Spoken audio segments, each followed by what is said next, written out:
Dear student, कल आपने पढ़ा पार्टनरशिप डेट साझेदारी संलेख। उसमें देखा आपने कि साझेदारी संलेख साझेदारी को चलाने के लिए एक लेख पत्र तैयार किया जाता है और उस लेख पत्र की सहायता से पूरी साझेदारी संचालित होती है। आज हम लोगों को ये देखना है कि साझेदारी फर्म में कौन कौन से खाते खोले जाते हैं। वैसे साझेदारी का जब निर्माण हो जाता है तो वहाँ पे साझेदारी से पहले वो व्यवसाय यदि संचालित होगा तो एकाकी व्यवसाय के रूप में यदि संचालित होगा तो वहाँ पर पूंजी खाता खोला जाता था। इसके पहले आप एकल व्यवसाय को पढ़े हैं जहाँ पर पूंजी खाता खोला जाता था। साझेदारों का नहीं, केवल पूंजी खाता खोला जाता था। स्वामी एक होता था। यहाँ पर कई स्वामियों के द्वारा मिलकर एक व्यवसाय की स्थापना की गई है, यानी कई व्यक्ति मिलकर, सपोज कीजिए ए अकेले व्यवसाय नहीं संचालित कर रहा है, इसके साथ बी भी है और सी भी है, तीनों मिलकर के व्यवसाय का संचालन कर रहे हैं। तो यहाँ पर उनके द्वारा उनके पूंजी का खाता जो खोला जाता है वह साझेदारों के पूंजी खाते के नाम से जाना जाता है, पार्टनर्स कैपिटल अकाउंट। क्या समझे? यहाँ पर एक खाता खोला जाता है पार्टनर्स कैपिटल अकाउंट, साझेदारों के पूंजी खाते। अब यहाँ पर जब पार्टनर्स कैपिटल अकाउंट खोला जाता है तो ये पार्टनर्स कैपिटल अकाउंट दो प्रकार से बनाए जाते हैं। पहला, अस्थाई या अचल पूंजी खाता। अस्थाई या अचल पूंजी खाते इसलिए कहे जाते हैं क्योंकि यहाँ पर दो खाते खुलते हैं। एक कौन सा खाता खुलता है? साझेदारों का पूंजी खाता। इसमें पहले नंबर में आपको पहला खुलता है पूंजी खाता, पार्टनर्स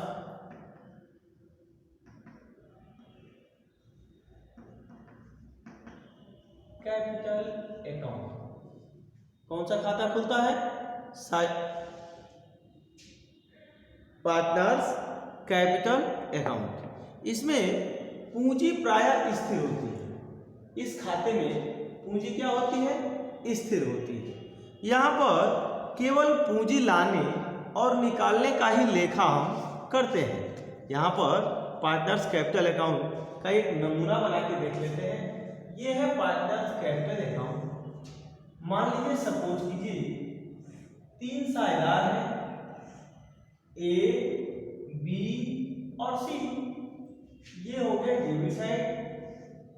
तीन साझेदार ए, बी और सी, यानी यहाँ पर हम क्या क्या लेखा करेंगे?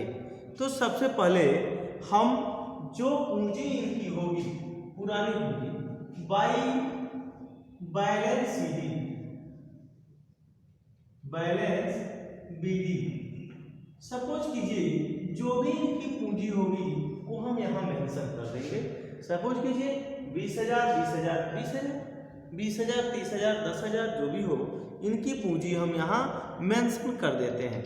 यदि किसी साझेदार के द्वारा उस वित्तीय वर्ष में यदि कोई पूंजी के रूप में कुछ लाया जा रहा है, चेक के रूप में या पूंजी के रूप में, यदि ऑन अकाउंट पेमेंट होगा तो बाई बैंक, अगर नगद लेके आता है तो बाई कैश, अगर आता है तो हम यहाँ पर मेंशन कर देते हैं।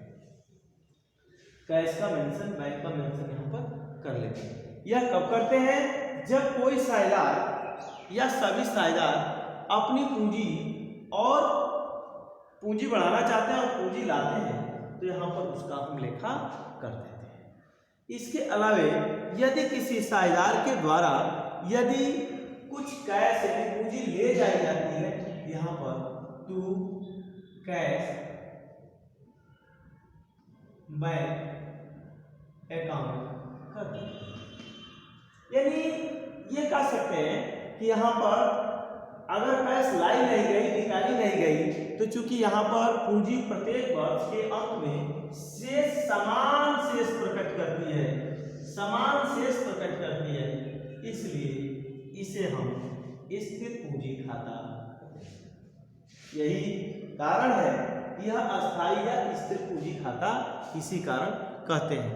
लेकिन आप सोचेंगे कि स्थिर पूंजी खाता में पूंजी तो स्थिर हो जाती है, डेबिट और क्रेडिट पक्ष में सभी आवश्यक मदद चली तो जाती है, लेकिन लाभ नहीं जा रहा है, पूंजी पर ब्याज नहीं जा रहा है, आहरण पर ब्याज नहीं जा रहा है, ये ढेर सारी बातें, वेतन नहीं जा रहा है, कोई कमीशन अगर कमीशन दिया जा रहा हो वो नहीं जा रहा है, तो ये सभी चीजें जा नहीं है तो जाती कहाँ है? तो इसके लिए एक अतिरिक्त खाता खुलता है जिसको हम पार्टनर्स करेंट अकाउंट कहते हैं। क्या कहते हैं? Partners current account. आइए ये बात समझ में आ गई होगी आपको अच्छी तरह से, इसको हम मिटा देते हैं और समझते हैं पार्टनर्स करेंट अकाउंट।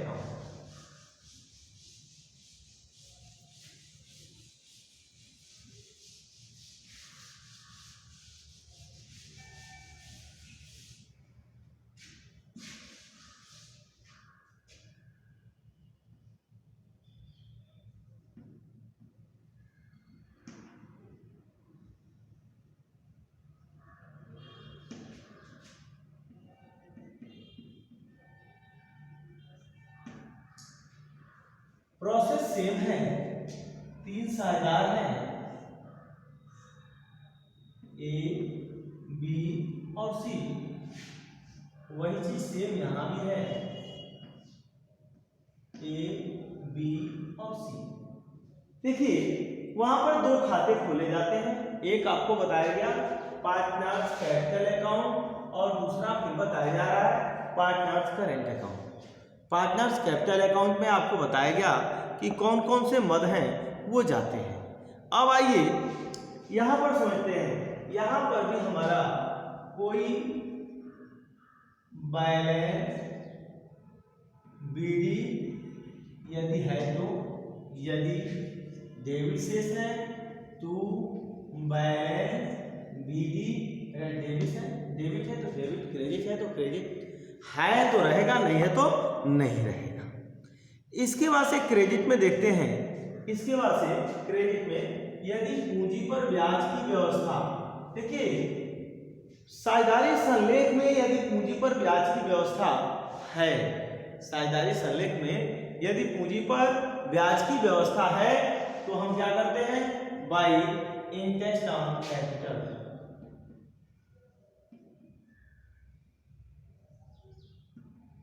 इसको हम यहाँ मेंशन कर लेते हैं, इंटरेस्ट ऑन कैपिटल। इसके बाद यदि सैलरी किसी साझेदार को, सपोज कीजिए बी जो साझेदार है ये ज्यादा काम करता है, साझेदारी में कुछ इसके दायित्व दे दिए गए हैं, उस कार्य को देखता है, इसके लिए हमने कहा आपको 5,000 रुपए पर मंथ के हिसाब से आपको सैलरी दी जाएगी, यानी आप सैलरी का लेखा काम करेंगे, क्रेडिट का, क्रेडिट से इसमें balance by salary, salary B को हमने सैलरी मेंशन कर दिया।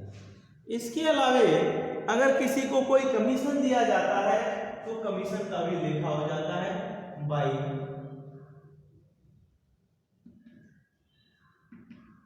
कमीशन, जिसको मान लीजिए एक को कोई कमीशन ताजा बेचने का काम करेंगे, कोई सामान जो निर्माण हो रहा है व्यवसाय में वो बेचने का काम करेंगे, बेचने के लिए आपको 2% आपको क्या दिया जा रहा है? कमीशन दिया जा रहा है, जो कमीशन उसे मिला है उसको हम वहां पर लिख देते हैं।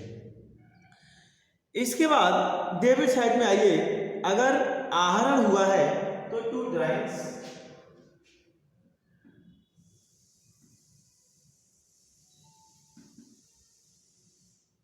आहरण अगर तीनों ने किया है तो तीनों ने, कोई एक ने किया है तो एक में हमने कर लिया। फिर आहरण पर ब्याज ब्याज की भी कहीं कहीं साझेदारी संलेख में व्यवस्था होती है। यदि आरंभ पर ब्याज की व्यवस्था है तो यहाँ पर हो जाएगा इंटरेस्ट ऑन ड्राइंग्स। तीनों ने किया है तो तीनों पर ब्याज चार्ज हो जाएगा। इस तरह से यहाँ पर हम पूर्व के खाते की भांति शेष जो है निकाल लेते हैं।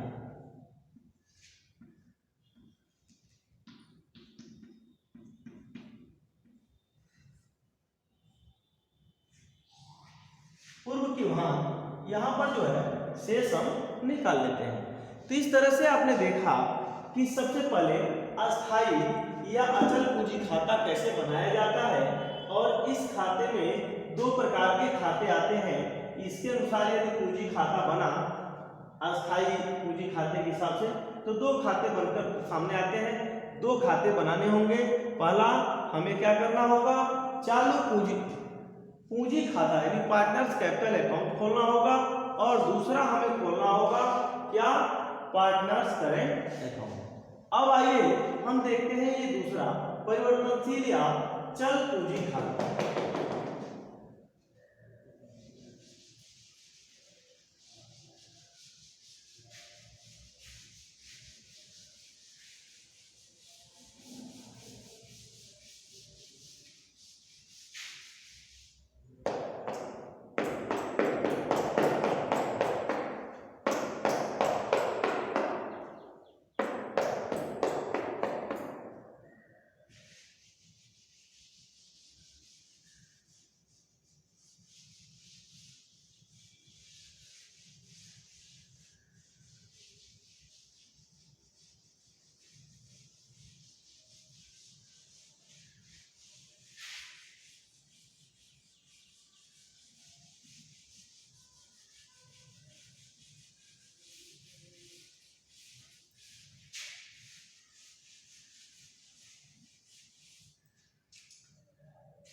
परिवर्तनशील या चल पूंजी खाता, यहां पर एक ही खाता बनता है और वो है पार्टनर्स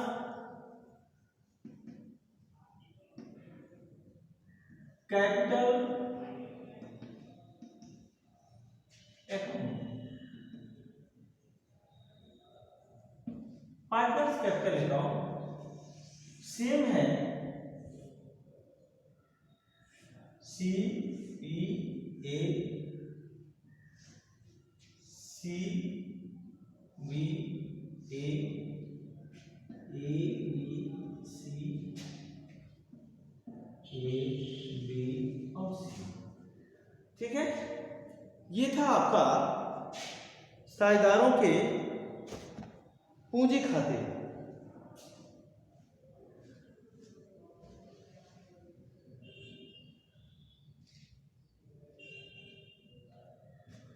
देखिए, जो साझेदारों के पूंजी शेष होंगे यानी जो साझेदारों का पूंजी पुराना पिछला शेष बाई बैलेंस बीडी, जो भी इसके शेष होंगे ये मेंशन कर दिए जाएंगे। इसके बाद यदि किसी साझेदार को सैलरी दी जाती है, सैलरी मेंशन कर दिया जाएगा। यदि पूंजी पर ब्याज की व्यवस्था है, इंटरेस्ट ऑन कैपिटल, ये मेंशन कर दिया जाएगा। इसके अलावे किसी को कोई कमीशन दिया जाता है बाई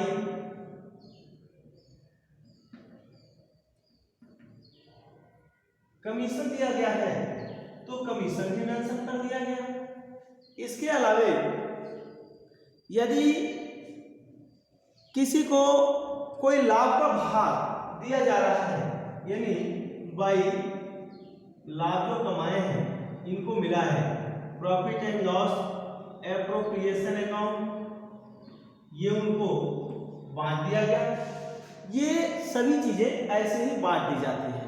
इसके अलावे यदि कोई डेबिट शेष है तो यहाँ पर किसी का डेबिट शेष हो सकता है, अगर है बैलेंस बीडी, अगर किसी का मान लीजिए ए और सी का क्रेडिट शेष था, बी का डेबिट शेष है, तो डेबिट में मेंशन कर देते हैं। इसके अलावा यदि कोई आहरण किया गया है तो यहाँ पर टू ड्राइंग्स, यहाँ पर आहरण कर लिया जाता है, आहरण का लेखा कर लिया जाता है, आहरण का हो जाता है। आहरण पर यदि ब्याज की व्यवस्था है to interest on drawings, interest on drawings की व्यवस्था कर ली जाती है आहरण पर ब्याज की। इसके अलावा यदि प्रॉफिट एंड लॉस, अगर लाभ हुआ तो यहाँ आपने एप्रोप्रिएशन का शेष भेज दिया लाभ को बांट करके, लेकिन कभी कभी हानि हो जाता है तो हानि को भी यहाँ प्रॉफिट एंड लॉस एप्रोप्रिएशन में हानि को यहाँ उनको उनके लाभ हानि के अनुपात में बांट देते हैं और फिर इस तरह से अंत में इनका शेष मिला देते हैं।